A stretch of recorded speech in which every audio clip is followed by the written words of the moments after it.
Hello,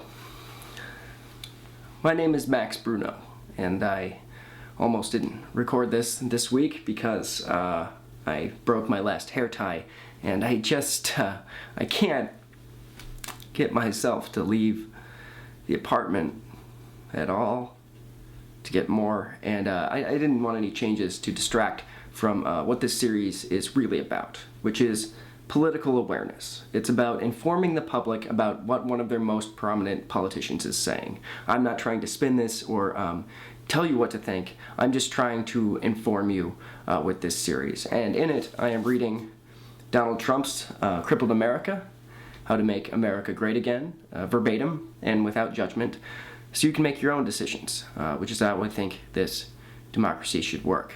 So without further ado, I'm going to start my reading of Chapter 2. I already started it last week, but I'll finish Chapter 2, our unbiased political media, today.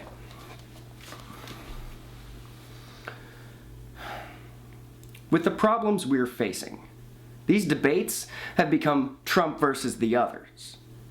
The attacks are coming at me from all directions because they know I'm the only one talking about really changing this country and making America great again. The moderators read some quote of mine, open parenthesis, or misinterpret some quote of mine, close parenthesis, and then ask someone else to comment. Do I have sexual feelings for my daughter? Would I run the country like a casino with an army?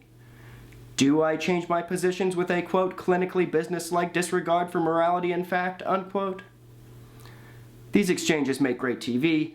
Sadly, they're not as good of TV as The Apprentice. The Apprentice and The Celebrity Apprentice are premium TV. You know what isn't premium and barely qualifies as TV?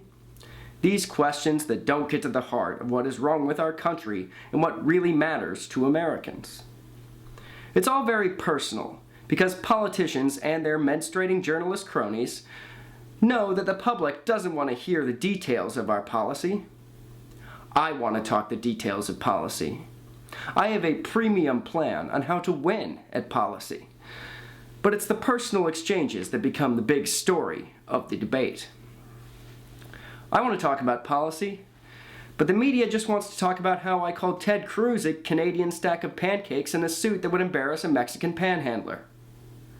There are important issues to discuss, but these journalists can't stop going on about whether it was over the line when I implied that Marco Rubio was an overrated lightweight who was such a loser he was probably a virgin.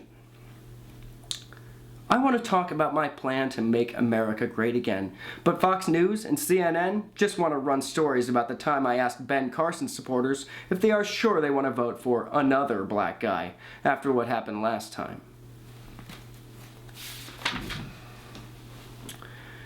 You'd think major news networks would take their responsibilities more seriously and use these debates to help the public determine who has the best plan to make the country great again. But sadly, they missed that opportunity by making it personal. I'm ashamed of them. We can do better. I don't mind being attacked. I use the media the way the media uses me, to attract attention. What both the media and I have figured out is that attention is the most important thing. When you have attention, it doesn't just feel good, it is good. Having lots of attention means you're right. That's how democracy works, okay? If you say outrageous things and fight back, people pay attention to you. So sometimes I make outrageous comments and give them what they want, viewers and readers, in order to make a point. The point I'm making is that since I'm the one who will make America great again, I deserve all of your attention.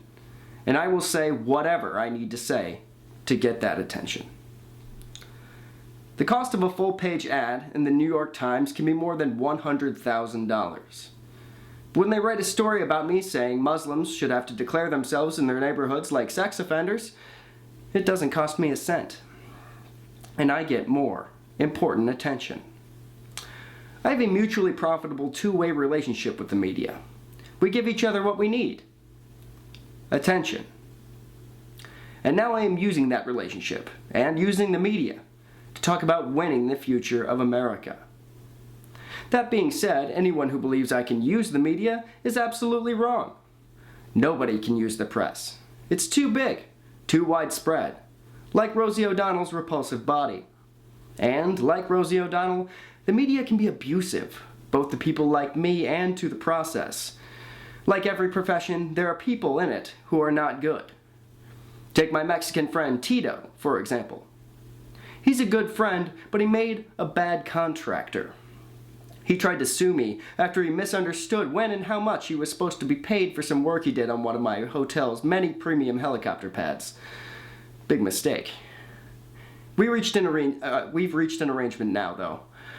And my campaign manager sets up meetings for us to enjoy each other's company once a week. This is a lot like how my relationship with the media has gone. At first, they thought they could beat me.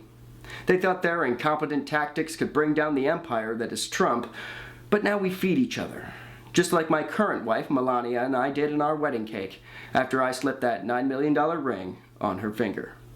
And now, just like my current wife, Melania, just like my Mexican friend Tito, just like people all over this crippled country of ours, the media has become part of the Trump brand, working together with me to make America great again.